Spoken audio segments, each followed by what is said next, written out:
So last session, one of the best talk I think, and I'm going to start. Professor Sowdhamini, as you know, you're very well known. I learned a lot when I was a student for listening to her lectures. So she will be talking about protein sequence structure function relationship. So I would like to invite Professor Sowdhamini to come here and deliver her talk. Thank you. Thanks to the organizers for inviting me, especially Arijit. And over and above what Siddharth mentioned, what is important is the kind of people whom you have brought in to share the work. And I think really Arijit deserves a very big applause for bringing to the very nice set of people and topics to hear, and whole day I've been enjoying myself. And I also would like to add that I hope mine will be one of the good talks, because I've been hearing very good talks throughout. Okay, so this is not really the title of my talk today, so in case some organizers are panicking what's happening, because this is just the overall lab interest. Our lab is called as a computational approaches to protein science, or CAPS in short. And in fact, this year we celebrated the 25 years of the existence of our lab. Yeah, thank you. Thank you. It was all possible because of the students, and we also started it with a single sitting and single discussion. We decided to present the work that have been going on in our lab throughout in the form of virtual talks, and it spanned 18 weeks, one talk per week, and these are all recorded and kept in our lab webpage. It's called CAPS Talks, so you can go through them. They are just try to put them into different topics and so on. We had great fun. So just to say that our lab is interested in this broad theme of protein sequence structure function relationships, but in this theme I could have talked about how we are interested in intense and sensitive sort of sequence searches. We use SciBlast, and then we use it multiple times. In fact, every hit that we get as a homolog that we get as a hit, we would have given a chance to go in again as a SciBlast, and we call these as cascaded sequence searches. And we have been working on this for nearly 15 years. I could have talked about that, or I could have talked about a topic like, where different folds are coming in and seeing each other in these cascaded searches, or getting to use computational tools, say hidden Markov models of protein families, to then ask broader questions as to what are all the group of interacting proteins of a common function, such as our recent works on actin-associated proteins. That is, all those proteins that are known to be either directly or indirectly involved in interacting with actins. And how do these assemblies change in evolutionary time scale if we were to go across genomes such as human, mouse, and so on. So I could have presented this work in this conference, or I could have also talked about our recent interest to try and connect the genes that are common between cardiomyopathies as well as other diseases. And it was a pretty amazing sort of a learning exercise, because many genes, such as those involved in deafness, are also related in cardiac diseases, not only the diabetes, which one might expect. So these sort of themes are all coming under complex systems biology, or complex biocomputing, which could all fall very nicely under the theme that Arijit had weaved around. But what I chose to talk about today is some of our recent interest, a strong passion that the whole lab had developed for the past 10 to 12 years, which is to go after medicinal plants in terms of deciphering their genomes or transcriptomes. And into this, I'm going to just primarily talk about one such plant, which is called as the Sankapushpi, Clitoria ternatea, and the kind of genes, the fascinating genes that are useful in producing small molecules such as these by the plant, which have been exploited time immemorial and recorded in texts like Ayurveda. And the Sankapushpi, for instance, contain not only small molecules, secondary metabolites, but they also have proteins themselves that are present, that produced in high quantities, and these are called as cyclotides. As the name suggests, there is a cyclic structure to this. The first residue and the last residue of the small protein are peptide bonded. Plus, they are also held together by means of 3 covalent crosslinks. So we'll keep coming to this covalent crosslinks a little bit. And then what is known is that this conotoxins, for instance, they also are produced as proteins, larger length proteins. They have a gene behind them, and they have a pre-pro form, which means it gets proteolytically cleaved multiple times before it assumes its mature structure, which is the cyclotide domain we are talking about. It is also present not only in Sankapushpi, but many other plants belonging to many families, and it includes also coffee. And in fact, the term Robusta is provided to that family, that species of coffee, which has been producing these cyclotides at large amounts. And therefore, as you can imagine, from the plant point of view, it provides a pest resistance. But for the humans, it can give a lot of beneficiary activities. For instance, it was noticed in some of the texts that in the tribal populations, the flower of this plant is given as a tea to women who are just undergoing childbirth, because it eases the pain. So it reduces the pain sensation, but it also recorded in Ayurveda to have several neuromodulatory properties and being able to address some neurodegenerative diseases. Right? So in Sankapushpi, this particular cyclotide is produced in large amounts, and also this exact domain architecture varies from plant to plant. And you can see that the active and common domain is the cyclotide itself, but what are the coexisting domains may change depending on what type of plant we are looking at, but all of them have this sort of common structural theme, which is a cyclic moiety, and then there are 2 or 3 disulfide bonds that holds this domain together. And in terms of the disulfide itself, we could also ask how much differences are there between their sequences. The disulfide connectivity is highly conserved.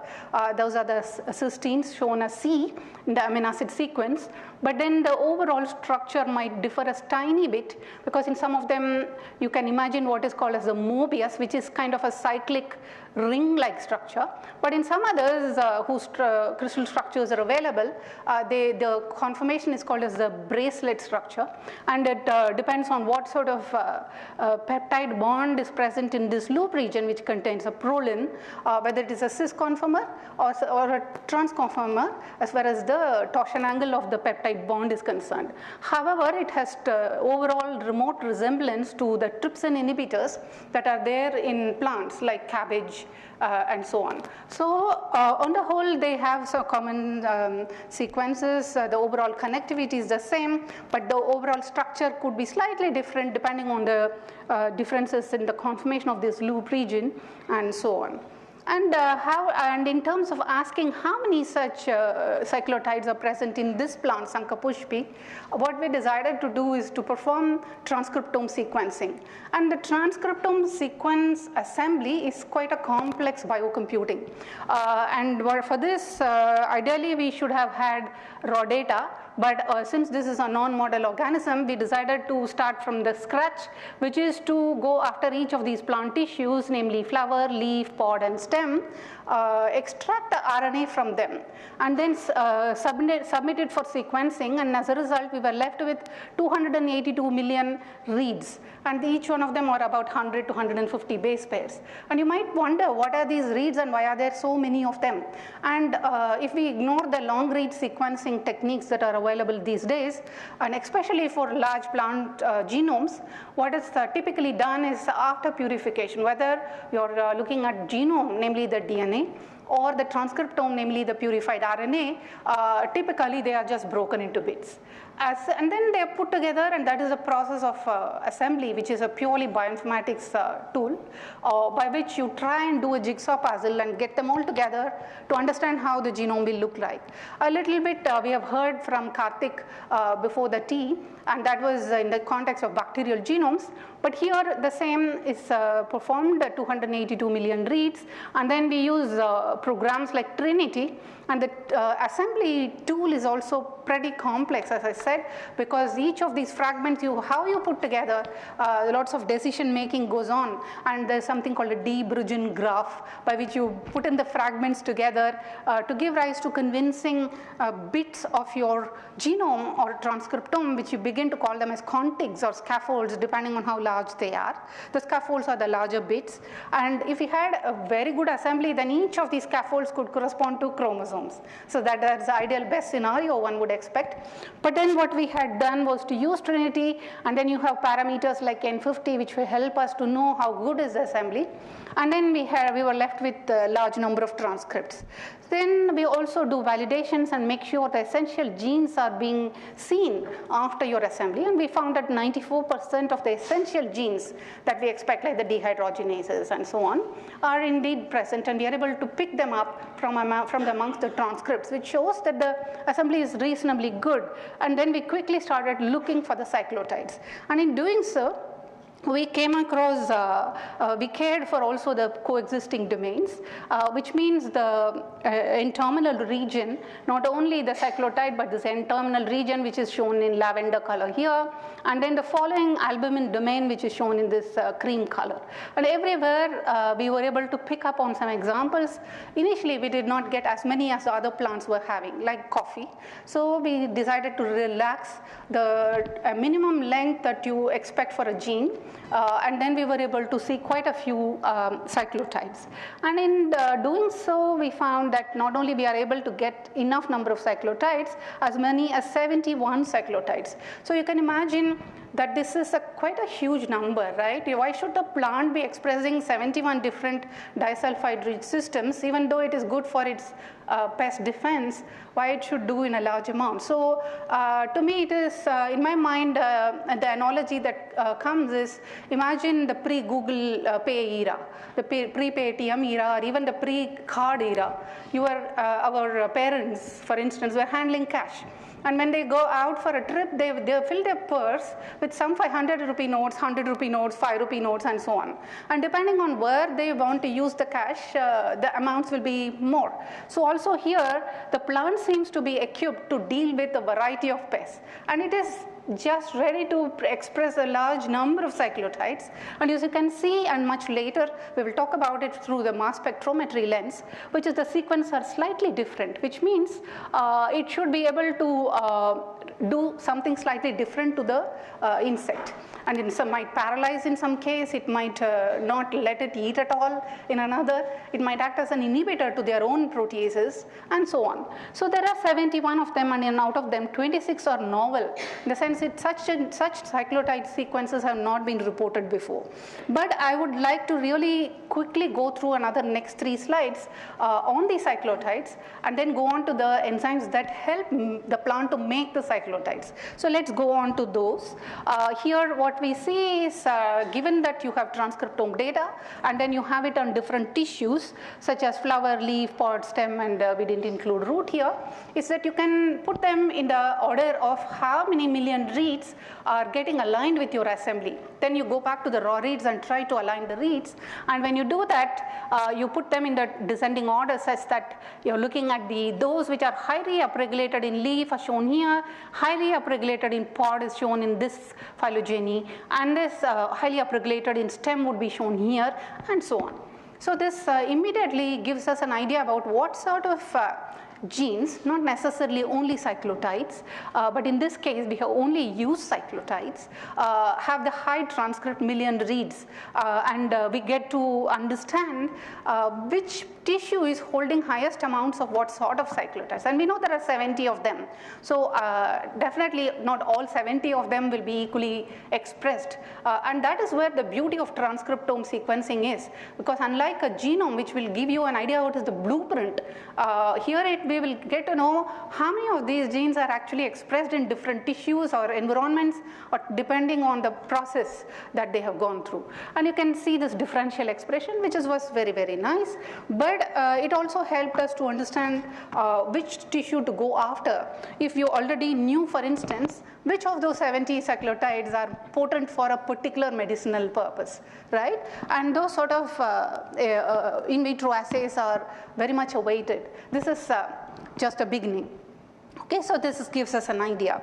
But then we also did something which is because of our collaborator and coordinator, who's Professor Balram, and we went ahead and performed mass spectrometry analysis, and the mass spectrometry and the transcriptome in this case kind of support each other. The transcriptome data are strong because you have the nucleotide and then the transcript sequence information, but your assembly is not 100%. It's a draft assembly. So sometimes you have incomplete gene transcripts and so on, whereas a mass spectrometry can tell you how to fill in those gaps, and the same way for the others. So basically you do this for different tissues, and then you get the mass spectrometry spectrum, and we try to understand which are the major players in different tissues, what exact sequences are there. And you can see, although the cysteines are shown as conserved, shown in yellow color, quite a lot of variation is going on at the amino acids corresponding to the rest of the cyclotides, which means there is a lot of variety in the chemical groups and the properties that each one of them might confer. And finally, we also wanted to see how sequentially different they are, and how many of them are the Mobius type and the bracelet type, right? And to address this, we performed a phylogeny, and this is to show this mass spec work has been published. And then we went back and looked at the sequences and projected it as a phylogeny. And what you can see is the bracelet types are a large number, and they break into two different clusters depending on their amino acid variations, of course. And the third cluster is purely that of the Mobius. And the Mobius and the bracelet were the ones which has the cis-trans isomer difference that we had discussed earlier. Again, this sort of the data falling into neat 3 clusters is nice, but what exactly it means is something that we have to pursue.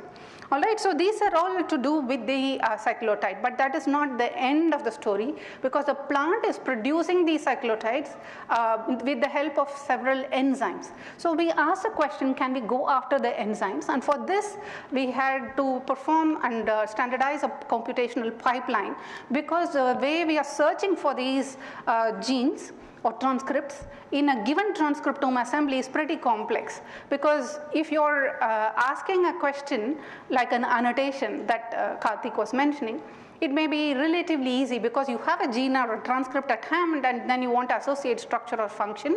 But here we are asking the opposite question. We have a gene family that we are interested in, and into this entire transcriptome assembly, can we fish out all those that have the pattern or the sequence pattern of this family? And for this we rely on computational models, usually hidden Markov models, which are nothing but amino acid substitution data that you see have gathered over evolutionary time scale by looking at trusted homologs. If you're looking for a cytochrome, you pick up all the known cytochromes, build a hidden Markov model with that, and using those models go and search in your assembly.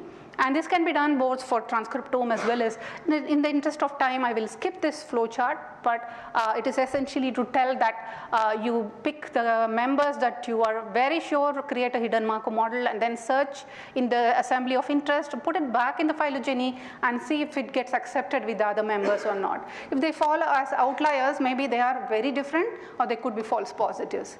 All right. So with this in mind, we asked for, we searched for enzymes such as protein disulfide isomerase, highly involved in the formation of those cyclotides.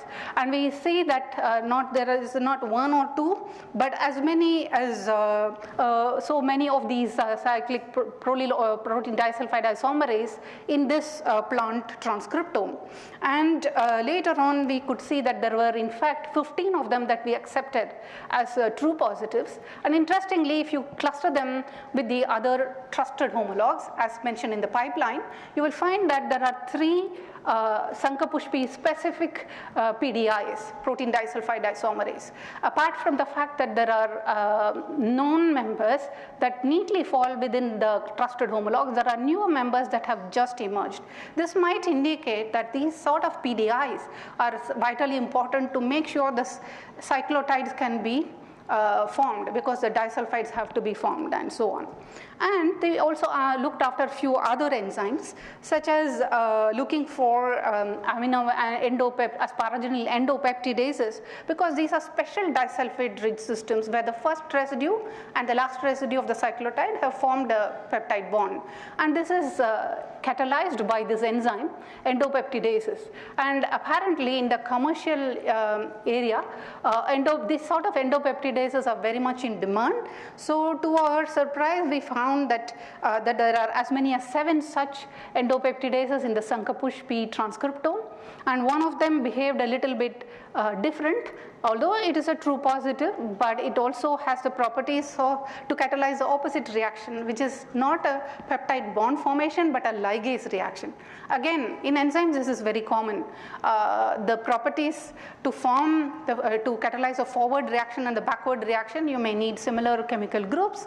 So all these again are waiting to be explored, but again we could see some Sankapushpi specific clusters. Right? And finally, we also looked at a few other enzymes which include the oxidoreductin and the cis-trans isomerases. And here again we could find quite a few trusted homologs that helped us to recognize as many as 70 different cis-trans isomerases. Whereas in the case of the ERO1, we found a single gene that had all the sequence properties when we started looking from the hidden Markov models and computer algorithms. Why are there so many of these cis-trans isomerases? Maybe these are recruited and vitally required for this plant to keep synthesizing variety of other molecules, maybe secondary metabolites, primary metabolites. We don't know where else these cis-trans isomerases are required, and whether the bracelet and the Mobius itself will be going through a structural transition while in the plant, we again don't know. We only have structures to show that there are 2 major conformers, and they also have some more diverse domain architectures. All this is very interesting, but what I want to do in the last few minutes is to take you through some fun modeling and molecular dynamics that we had done on the cyclotides themselves. And for this I would like to take you through a complete modeling exercise. This is not a homology modeling. This is not therefore a modular type modeling. This is not even AlphaFold modeling, but this is a 3-dimensional modeling of a different sort, which is specialized for proteins or polypeptides that we know are rich in disulfide bonds. And for this, the one and only condition or constraint that is used to propose a 3-dimensional model of a disulfide rich peptide is the connectivity. What is the connectivity? It is the order in which the cysteines come together to form the covalent cross links. So if you have 6 cysteines like C1, C2, C3 and so on, the connectivity might say C1 is disulfide bonded to C4, C2 is disulfide bonded to C6, and C3 and C5 are disulfide bonded. So that forms the connectivity. You need that information crucially, and also it is useful to have the amino acid sequence. Otherwise you can just imagine all of them are alanine except the cysteines, and that's okay. But if we knew that where are the glycines and the prolines, it is better, because this is what this method called RAN-mod works. Random modeling. What is random about it? The conformation, the backbone conformation that is proposed to the peptide at any point of time is random, but allowed, stereochemically allowed. And depending on whether a residue is a glycine type or a proline type or a non-glycyl non-proline type, different allowed stereochemically allowed conformations will be randomly assigned, and that is where the randomness comes in. And it's also because for my PhD I was in Indian Institute of Science, right in the lab which comes from the school of G.N. Ramachandran, and the Ramachandran plot, the genesis of the Ramachandran plot had been in Madras University. So I think it's very appropriate that I talk about it, which is to assign 3 random numbers for each amino acid in this peptide sequence, which will then the programmed rand mod is going to convert them into phi, psi and omega values. The 3 random values will be converted that way, so that depending on whether it's a non-glycyl non-proline, which will be this particular box, this particular square, or whether it is a glycyl residue, which will be this particular square, or whether the sequence is a proline residue, which means it could be this particular square. And 80% of the time, the omega value, the 3rd random number, is assigned 180 degrees or plus or minus 20 degrees, so that you can expect anywhere between 160 to 200 degrees for omega, and 20% of the time the method, the algorithm rand mod will assign a cis peptide bond. So hope is that the bracelet sort of conformers are also picked up, and this then helps us to generate the backbone conformation. What happens next is a program called MODIP, which happens to be my PhD project, which is nothing but using disulfide stereochemical principles such as the side chain conformers and the distances and so on, to then ask the question, are the observed disulfide bonds strained or not strained? And this we had exploited to recognize sites where in a protein any 2 pairs, any 2 residues can accommodate a disulfide by means of engineering. So it may be a proline and alanine facing each other, but if you were to convert them to cysteine, can it effortlessly accept a disulfide bond there? And in doing so, which is called as MODIP, and geared by these sort of random backbone conformations that get generated, one could ask the question whether this disulfide rich polypeptide it is possible to generate a plausible 3-dimensional model or not. And therefore we can either accept or reject various conformations, and typically we do this like millions of conformations, and as and when these 3 disulfide bond connectivity information is accepted within the random conformation that has been assigned, it will throw out as a plausible 3-dimensional model. And this has been tested many times, so this is just to show you that given a disulfide bond connectivity, it will accept a random conformation, and then it searches and finds out whether it can accept a disulfide, and depending on the extent of side chain strain, they are graded and so on. But then it will give you models. Give you 3-dimensional models that does not depend on the presence of a homologue out there in the protein structural space.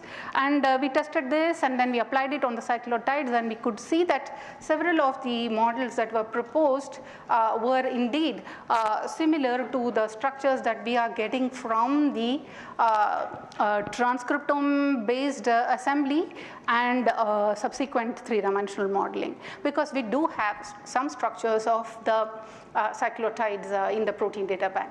So this is the modeling story, but I won't take much time except to say that this Sankapushpi plant, and especially the disulfide rich cyclotides, have been very widely understood in the context of neurodegenerative diseases, not only childbirth, as I said before. So what happens is if you have amyloid aggregates or tau aggregates, the presence of these cyclotides in the system should actually disrupt the formation of these aggregates, or if the aggregates are present, it should start to remove it. So that is the basic hypothesis, and we did some behavioral assays. When we say we, it's really the student Neha Kalmanka who did all of these, and then she trained herself on handling C. elegans, and there was also already a transgenic C. elegans model which had huge amounts of amyloid deposits. And then she would ask the question, in the presence of the cyclotide extracts and different fractions which have high contents of the cyclotides, how are the worms behaving? And to our encouragement, we found that the extent of the aggregation is getting removed as seen by the phenotypic assay, which is how many of the paralyzed worms are able to move around better after the treatment. And this is the different concentrations, different fractions from different tissues of the Sankapushpi plant, and higher value means better, because we are now looking at the percentage worms which are not paralyzed. All right, and we can see that the pod, for instance, is doing very well, and so are the flowers, and so on. So then we finally ask the question, which is the imaging study shows that in the presence of these extracts, the extent of the aggregates are reducing, because the C. elegans advantage is the transparent one, so you can actually begin to see in front of our eyes through microscope, of course, that the extent of aggregates are reducing. And this has been published in this particular journal, and in fact as a cover picture, so we are very happy about it. But then we asked the question, can we validate this using molecular dynamics? And for this we picked up different amyloid aggregates which has a 2-fold symmetry, 3-fold symmetry, etc., 4-fold symmetry, and so on. And then every time we would impose the cyclotide, which is shown in the cyan color, and then performed molecular dynamics with and without the cyclotides. And we were closely following the interaction region where the cyclotide is shown in blue and the tau aggregate is shown in green. And then we wanted to not only see whether the interaction is being strong throughout the simulation, but what is happening to the green guys. The green guys are the aggregates, right, the amyloid aggregates. And when we do this, we can visibly see through the simulations over time, simulation time, that the extent of the beta strands that you neatly see are becoming disarrayed. The extent of the beta strands are reducing, the extent of the interstrand hydrogen bondings are reducing, and so the entire sheet is just melting away. And this seems to be conceptually easy to appreciate, at least for me, because the cyclotide is a very strong protein, because it is cyclized, it has 3 disulfide bonds. So the presence of this particular cyclotide is enough to melt away the tau aggregates. And this is a kind of a molecular dynamics exercise that helped us to pursue this analysis. So with that, I will really stop and acknowledge the people who have worked with me in this project. This is Neha Kalmankar, the student who carried out the entire analysis. And this is Radhika Venkatesan, who is a protein insect interaction expert, now moved to IISER Calcutta. And the entire project was coordinated and driven by Professor Balram, who also happens to be my PhD guide. Thank you. With this, I'll take any questions from my questions? So when we go back to ancient texts about therapeutic uses of medicinal plants, is it mentioned anywhere, or are there any signatures to say that the certain medicinal plant is rich with cyclotides, because then one doesn't know it is due to cyclotides or phytochemicals? Yes, the exact chemicals that are behind it are mentioned less, but they would say rasayana, rasa. So meaning the ras is the chemical, but they may not know, because those days they don't have mass spectrometry. They only go by the phenotypic behavior. So in fact, even for the tulsi, which I did not talk about, there have been ancient Susruta texts which said Krishna Tulya Tulasi. So meaning the Krishna Tulasi and Rama Tulasi have equal amounts of the secondary metabolites. That's what they infer. But it is not because they know what chemicals are there. Definitely they would not have known that there is a cyclotide and what sort of cyclotides. But they roughly know that these chemicals are responsible. And they're purely driven by phenotypic and behavioral aspects. So my question is there any indirect way to infer that a certain medicinal plant is rich in cyclotides?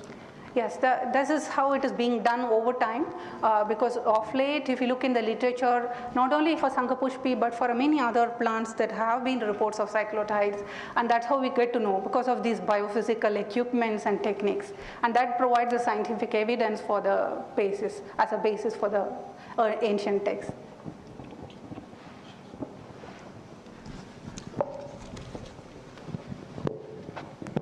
Thank you, ma'am. Regarding the Sankapushpi properties for the health benefits of whatever, you mentioned that there are 70 cyclotides. If I'm not from the same subject, my terms are maybe wrong. If whether they express according to the temperature or region, or like for example in Chennai they have a they might produce different health benefits, or in some other place do they produce different health benefits? Is it something like that?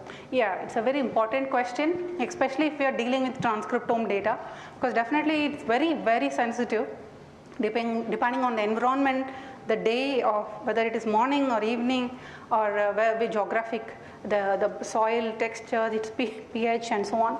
For instance, there is also a Sankapushpi, the one which will produce white flowers. They are known to be more potent according to the Ayurvedic text, but we have not explored them. We are now looking at subtypes, but even in the same plant, depending on whether you grow it in Chennai or in Bangalore, the extent of this cyclotides could be varying.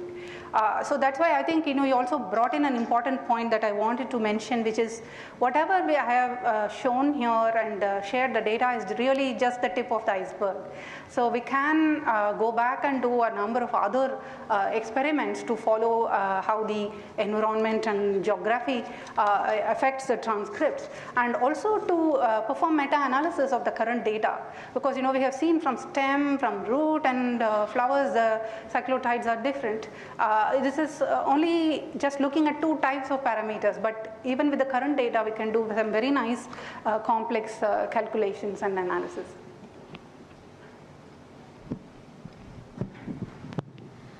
Madam, it is a very nice talk. The same thing, I am also not from the subject. Still, whatever I understood, based on that, I just want to ask one question. That do you think that with this climate change, because I mostly work on the climate change, this kind of cyclotides has any, climate change has any effects on this cyclotide? Or they cannot change. Yeah, you mean the global warming? Global. Definitely it is impacting the plants. We feel very happy when we see flowering plants out of the seasons. Okay, as long as we see flowers, we are happy. But apparently in the other areas like Atlantic and all, suddenly out of the climates, some plants are blooming. And then on the other hand, in Bangalore, on the news it came up that certain plants which used to bloom very well are drying up.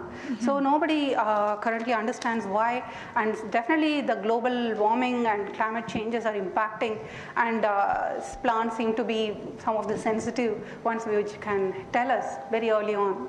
Definitely it is changing. Okay, thank you.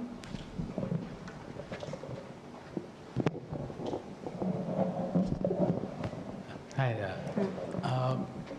So my question is that is it possible to do some kind of a negative control where plants that are not known to have a medicinal effect and test, are there these cyclopeptides in such plants that are known not to have a effect?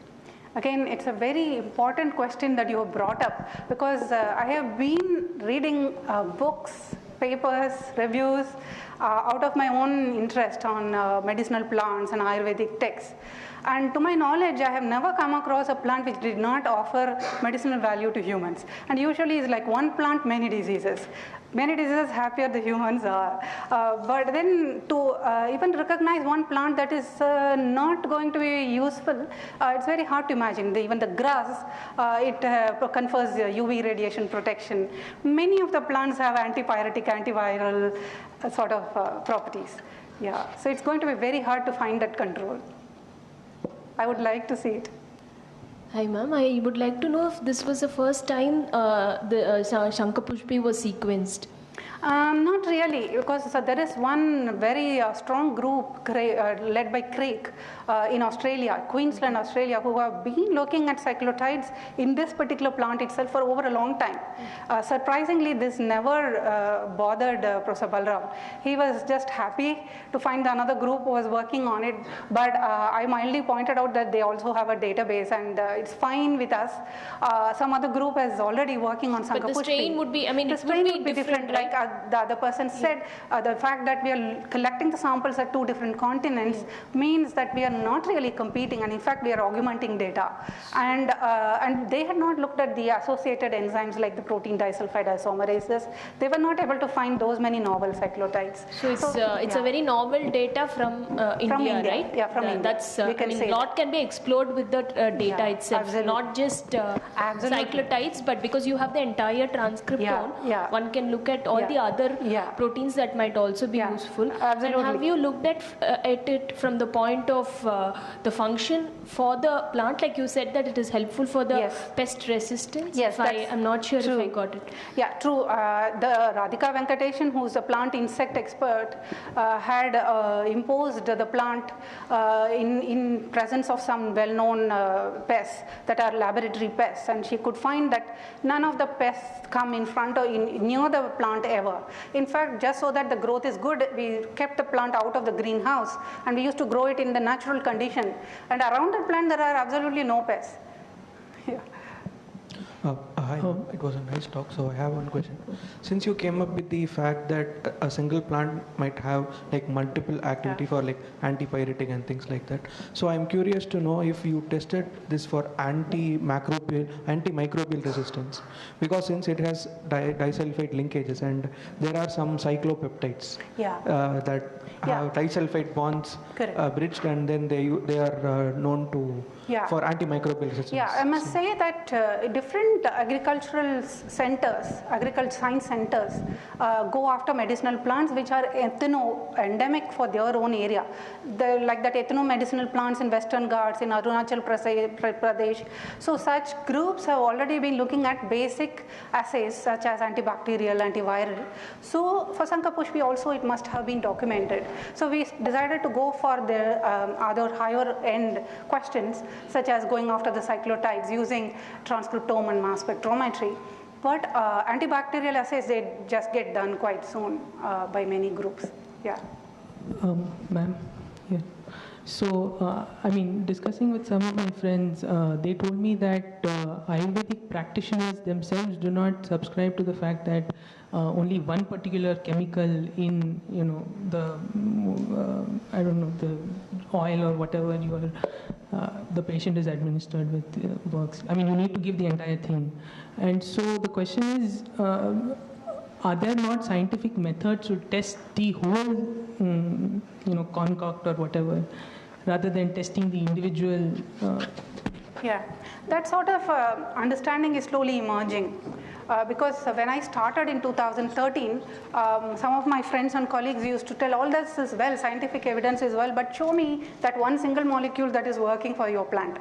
And now I can tell that it is never going to be like that, because we are asking the wrong questions, so it seems to me, because I did not talk about moringa, where we had gone after 3 major constituents, chlorogenic acid, benzylamine and quercetin, and we found that even if you do the same assay, with pure benzylamine, we will get good results.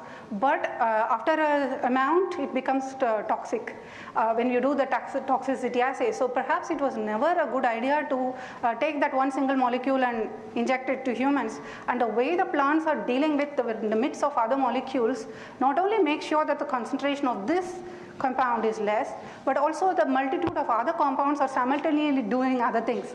Like some may be antipyretic, some may be anti-inflammatory. So I think we have to start to respect that extraction that's coming from the plant to cure that disease or multiple diseases. Okay, let's thank the speaker for a nice talk.